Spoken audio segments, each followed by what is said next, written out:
Today, I'm going to talk to you about conferences for commercial real estate that are put together by universities. And it's a little bit of a hidden type of conference because not everybody knows that universities hold some of the best commercial real estate conferences out there. And let's rewind a little bit because post COVID or during COVID, people thought that conferences were dead. No one was ever going to be doing conferences again.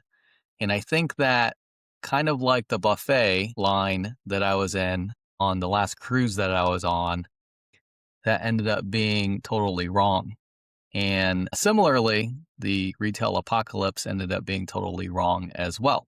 Now, there's so many conferences that you really need to figure out which ones you really want to go to. The nice thing about the real estate conferences that the universities put on is that they are able to get some really good keynote speakers. And these conferences are more like panel discussions and breakout rooms as opposed to deal making. So it's a very educational type of conference. And a lot of the students that are undergrad and grad students are studying commercial real estate. This is their chance to really meet some of the movers and shakers in our industry and get some real life experience share with some of the executives that go there, and they get to meet them. And, a lot of these companies are looking to hire, and these students get to give some of the first impressions to some of these decision makers on who to hire. So it's a win-win all around.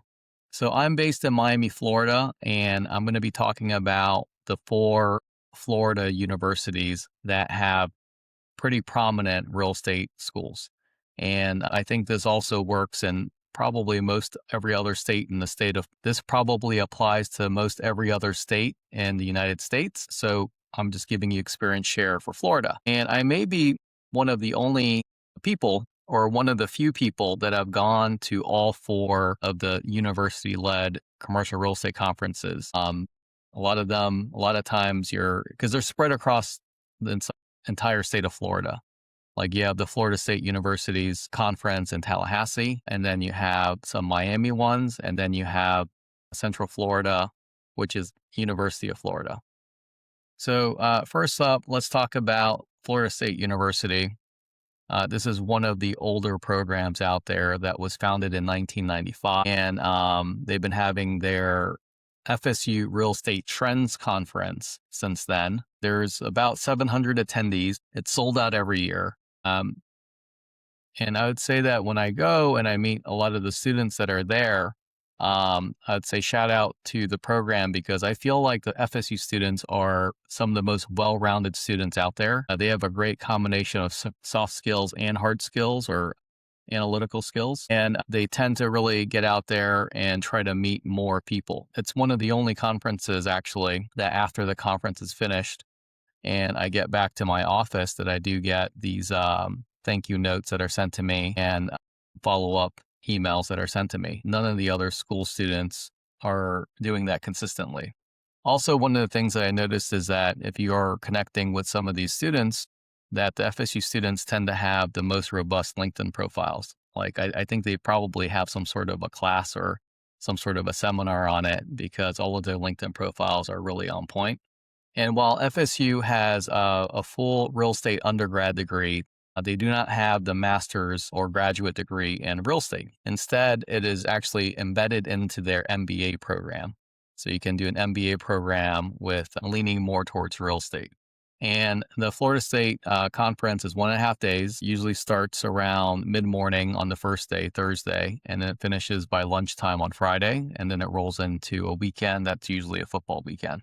Their setup is they have both the panel discussions as well as the breakout rooms.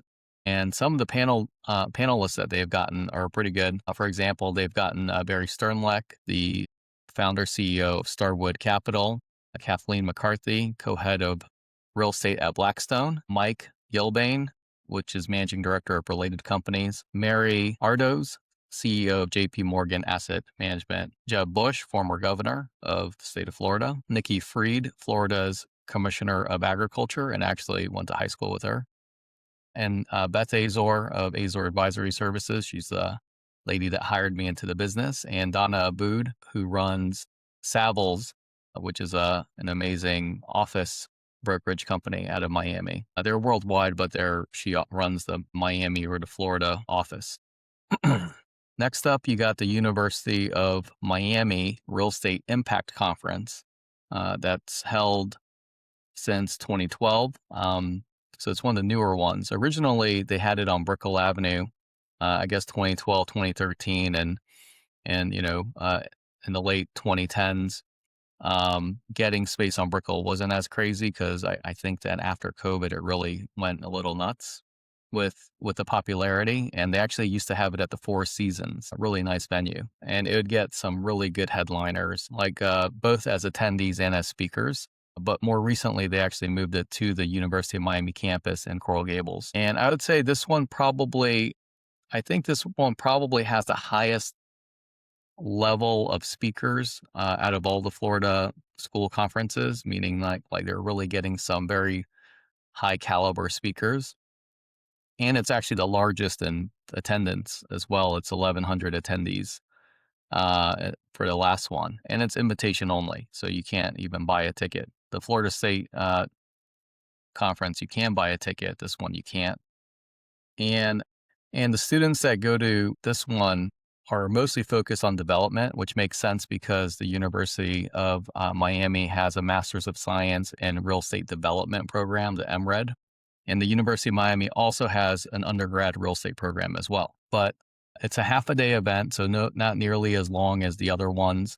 Usually starts around noon and it ends around 6 or 7 p.m. And some of their past speakers were Sam Zell, Stephen Ross, founder of Related, Barry Sternleck, spoke here as well, Richard Lafrac, John Gray of Blackstone, David Simon, CEO of Simon Properties, Stuart Miller, Lennar, Deborah Cafaro, CEO of Ventus, and Rana Garabia.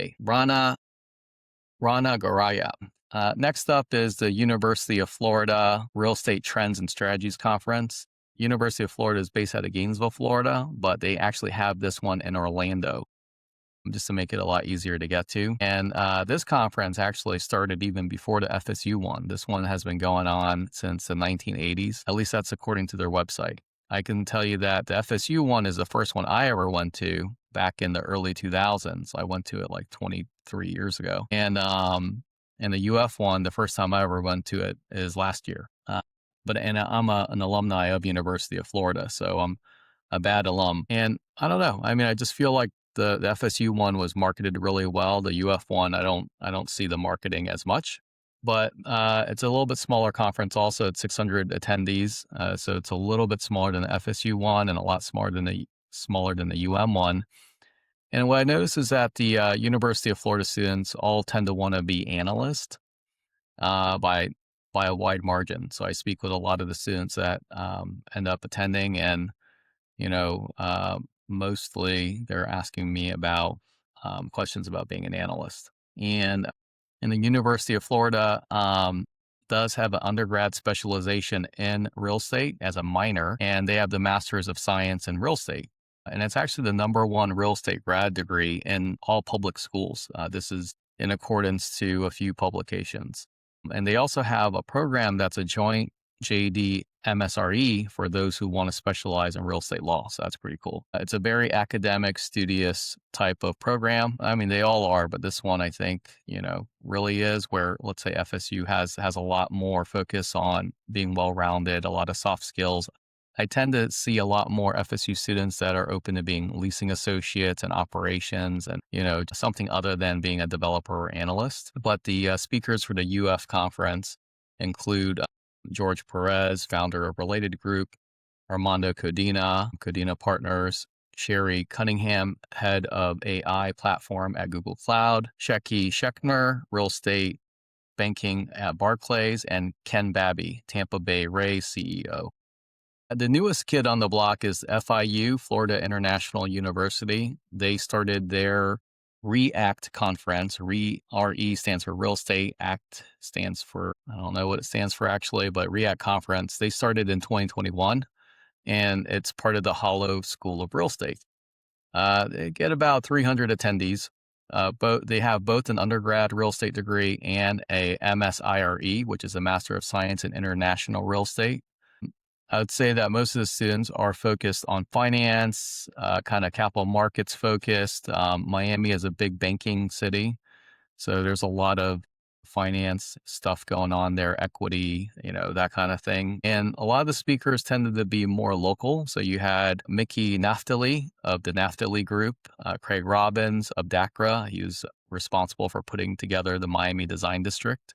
Stephen Battelle, the founder and CEO of Terra Nova Corporation. That's where I got my start. Francis Suarez, mayor of Miami. Tony Goldman's daughter, Jessica Goldman Shrebnick, and he's the guy that put together Soho in Manhattan, but also made the magic happen over at the Wynwood area of Miami, and did a lot of stuff in the Miami Beach market. So those are the four major schools in the state of Florida that have like pretty substantial conferences or events surrounding commercial real estate.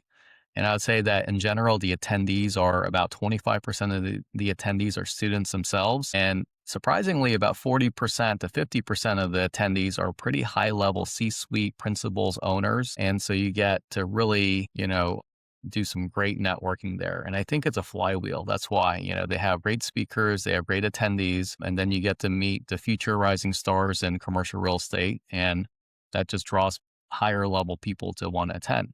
So I'm CEO of Saglo Companies, and I certainly, if I have the chance to attend, I attend.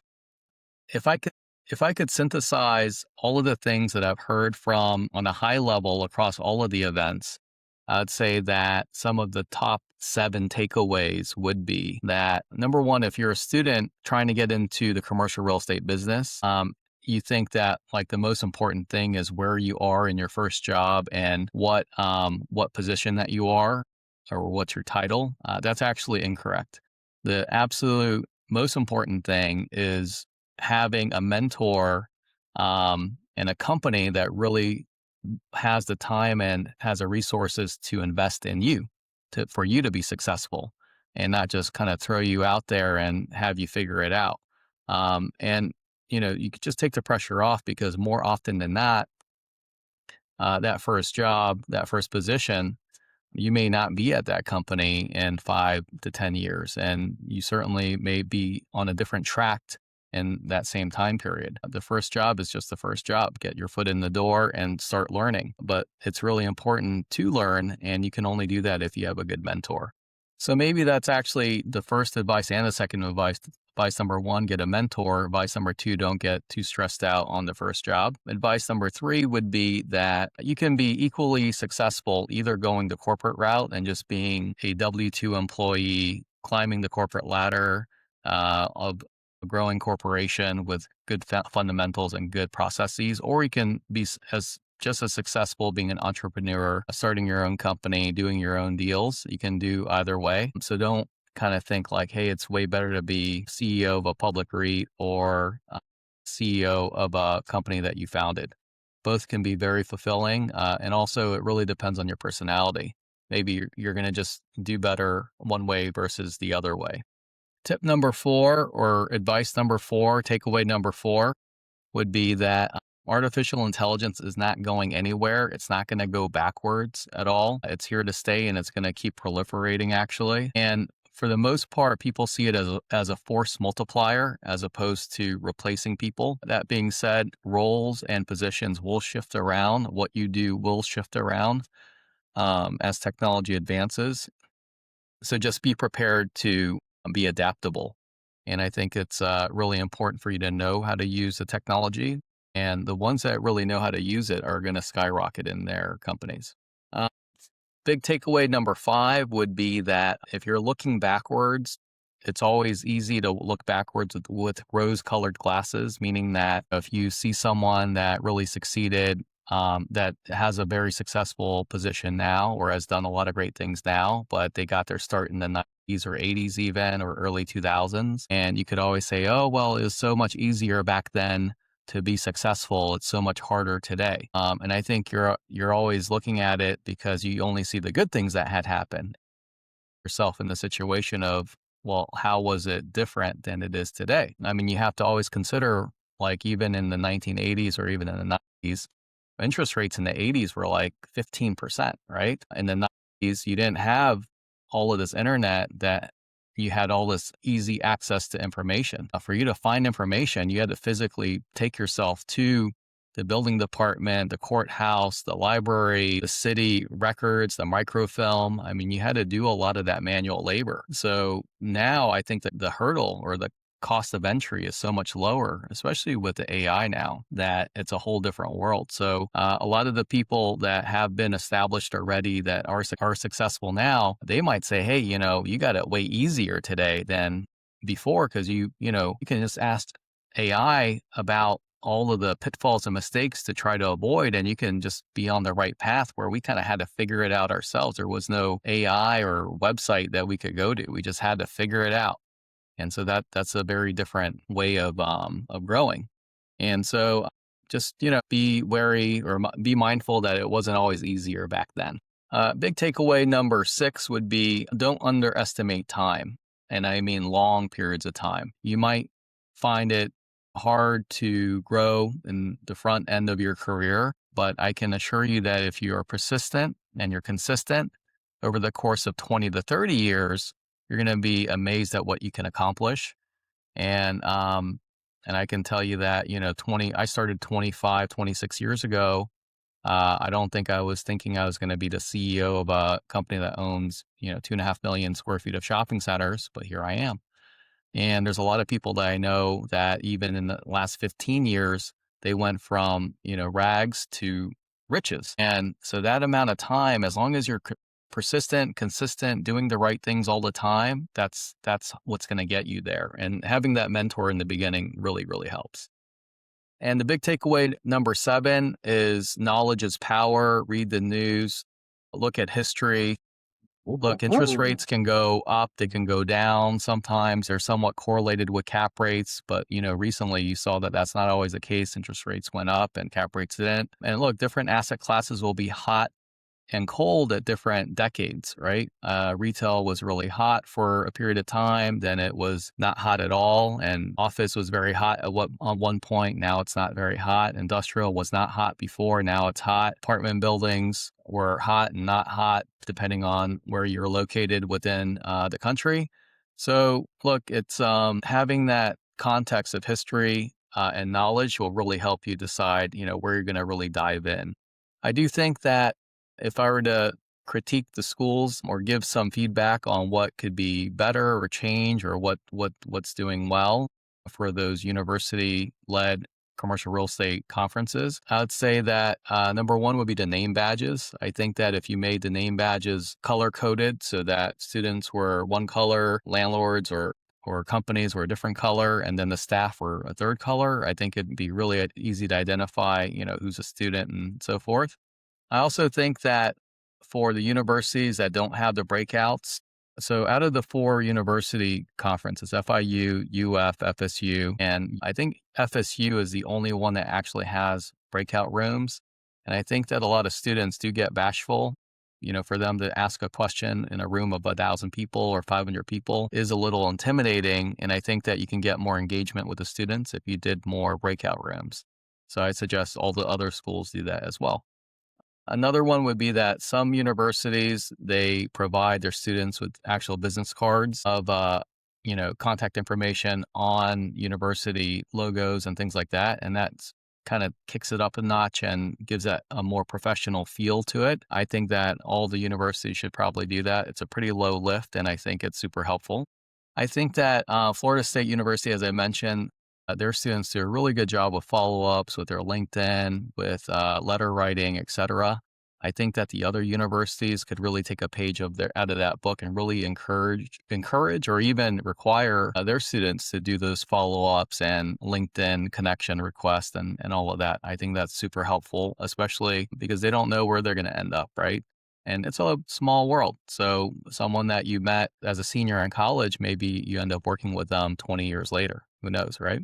Another idea would be to have maybe some like Zoom events leading up to the conference, maybe 2 weeks before the conference, where you can have companies that are actively hiring and a bunch of students that are looking for a job or graduating or looking for internships all in the same Zoom, and they can kind of get to know each other. And then that way, when it comes to the day of the event, there's already a little bit of familiarity, and then they can meet in person and really understand the company, and the companies can understand the students a little bit better.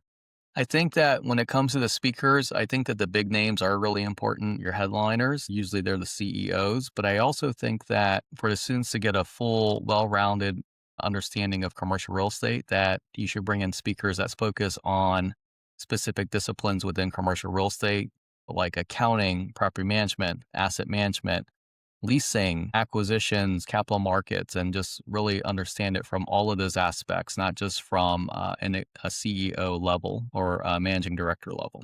And those are my tips for the universities. Take it for what it's worth. And then kind of my overview of those university conferences. If you are a university or if you are attending one and you have a real estate conference, drop the link to it below in the comments and so it'll spread the word.